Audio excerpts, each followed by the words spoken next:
ኢየሱስ ክርስቶስ የሰው ልጅ በኃጢአቱ ምክንያት ከወደቀበት ለማንሳት የበደል መተላለፉን ሊሽር ከዘላለም ሞት ወደ ዘላለማዊ ሕይወት ይሸጋገር ዘንድም የሰው ልጅ ማፍቀሩን ሊያሳይ ፍቅርም ከቃል ይልቅ በተግባር የሚኖር መሆኑን ለማጠየቅ ከቤተልሔም እስከ ቀራንዮ በምድር በተመላለሰበት ወቅት አብነትነቱን ይከተሉ ዘንድ ስለማዘዙ የክርስትና አስተምህሮ ይገልጻል።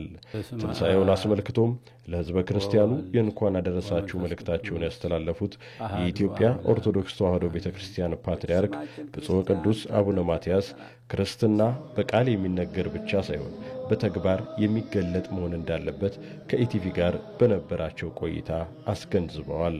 ክርስቲያንነት የሚገለጸው በተግባር ነው። ክርስቶስ ያስተማረው ክርስቶስ ራሱን ዝቅ አድርጎ መጥቶ ነው ይህን ሁሉ ድርጊት የፈጸመው።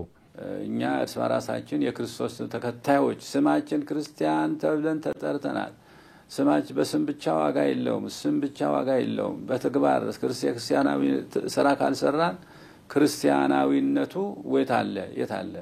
እግዚአብሔር ተፋቀሩ ነው ያለው። ተፋቀሩ፣ ተዋደዱ፣ ሰላምን ጠብቃችሁ ኑሩ፣ እኔ እንደወደድኳችሁ እኔ እንዳፈቀርኳችሁ እናንተም እርስ በራሳችሁ ተፋቀሩ አለ። እርስ በራሳችን መረዳዳት፣ መደጋገፍ እና መፋቀር ያስፈልጋል። ፍቅር ከሁሉም በፊት ፍቅር ያስፈልጋል። አንድነት ያስፈልጋል። ክርስቶስ ባስተማረን ትምህርት መሰረት ጸንተን በፍቅርና በሰላም መኖር ያስፈልገናል። ፍቅር ከሌለ ዋጋ የለም፣ ሰላም ከሌለ ዋጋ የለም። ይህንን ፈጽሙ ብሎ ትእዛዙ አስተላልፈዋል።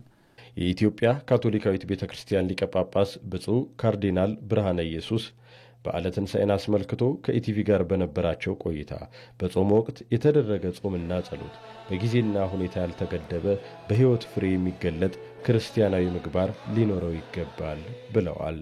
በእነዚህ ወራት ያደረግነው ጾም ጸሎት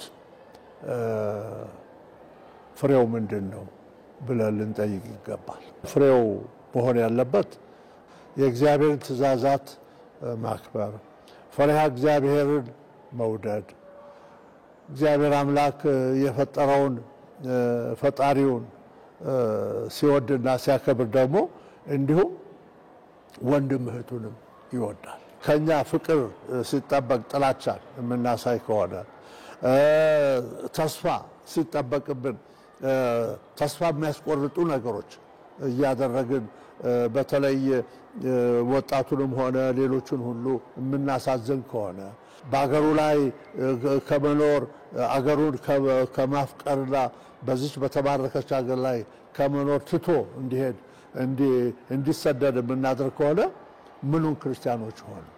ለልጆቻችን፣ ለሕዝባችን፣ ለጎረቤቶቻችን እኛ ተስፋ ምን ሆነው ጌታ ባስተማረን መንገድ እውነትም የፍቅር ሰዎች፣ የይቅርታ ሰዎች፣ የተስፋ ሰዎች ስንሆን ይሄንንም ለማድረግ ነው እንግዲህ ለምእመናኖቻችን እኛ አደራ የምንለው። እግዚአብሔርን መውደድ የሚገለጸው ሰውን በተግባር በመውደድ ነው ያሉት የኢትዮጵያ ወንጌል አማኞች አብያተ ክርስቲያናት ካውንስል አስፈጻሚ አባልና የኢትዮጵያ ወንጌላዊት መካነ ኢየሱስ ፕሬዝዳንት ቄስ ዶክተር ዮናስ ይገዙ የፍቅርና የሰላም ሰዎች መሆንን የክርስትና እምነት ተከታይ ምእመናን በተግባር ይገልጡ ዘንድ ከኢቲቪ ጋር በነበራቸው ቆይታ ጠይቀዋል። እሱ ሰላም ይሆን ዘንድ ወደ ሰው ልጆች መጣ። ይህ ሰላም ደግሞ የተትረፈረፈ እንዲሆን ነው። ከዚሁ ጋር ግን እግዚአብሔር ቸርነትን ካደረገልን እኛ የሰው ልጆች ደግሞ ለእርስ በርስ ቸርነትን ለማድረግ መትጋት አለብን። እግዚአብሔር አንድያ ልጁን ሰጠን ስንል እሱ ብዙ ሰጠን፣ እኛ ደግሞ ጥቂቱን ለእርስ በርሳችን መስጠት ይጠበቅብናል። ጌታችን ኢየሱስ ክርስቶስ እንደተናገረው እግዚአብሔር አምላኬን በፍጹም ነፍሴ፣ በፍጹም ልቤ፣ በፍጹም ሕይወቴ ውደደው አገልግለው ነው ያለው። ነገር ግን እሱ ብቻውን በቂ አይደለም። ከእግዚአብሔር ጋር ያለን መልካም ግንኙነት እና ለሱ ደግሞ ያለን ፍቅር የሚገለጠው ከሰው ልጆች ጋር ባለን ግንኙነት ነው። ስለዚህም ጌታ ኢየሱስ ክርስቶስ ያለው ባልንጀራህን እንደራሲ ውደድ አለ። በእግዚአብሔርን የምንወድበት ፍቅር የሚገለጸው እግዚአብሔር በወደደው ሰው ውስጥ ያንን ስናንጸባርቅ ነው።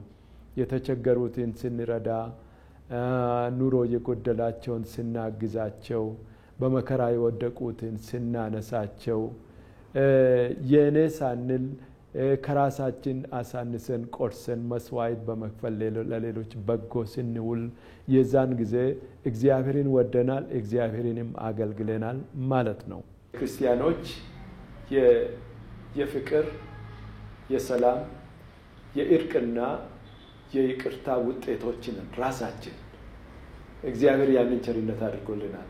ስለዚህም ደግሞ የፍቅር፣ የእርቅ፣ የሰላም መልእክተኞች ሆነን በተገኘንበት ስፍራ ሁሉ መቆምና ሰላምን የምስራች ብለን መናገር ያስፈልገናል። የሃይማኖት አባቶቹ ሁሉም በጾም ወቅት ያሳያቸውን በጎነት ከጾሙ በኋላም ከተቸገሩት ጎን በመቆምና በመልካም ሥራዎች እንዲቀጥል አስገንዝበዋል።